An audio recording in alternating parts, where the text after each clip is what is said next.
Hello, good evening friends. Welcome back to in this video. Friends, today I am compared to Huawei Watch GT4 with Huawei Watch GT3 Pro smartwatch. So if you don't know which smartwatch is best, so please watch this video till the end, and after seeing this video, also you decide which smartwatch is best for you. So let's talk about smart specifications. So both smartwatch are best, and here you see smartwatch specifications, and let's talk about which smartwatch is best. So your budget are approximately 20,000. So I think Huawei Watch GT4 smartwatch is best for you, because this smartwatch price is also very low, and specifications are also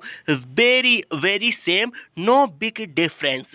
So I think this smartwatch is best for you, and you go for if you go for Huawei Watch GT3 Pro smartwatch. So I think this smartwatch also very fantastic, but price is some high. So I think this smartwatch is not for you, and if your budget is high, so this smartwatch definitely is best for you. And if your budget is low, so I think Huawei Watch GT4 smartwatch is best for you. So which smartwatch you choose, please tell me. And in this video I try to compare both smartwatch in full details. And if you like this video, then subscribe this channel, and thank you for watching this video.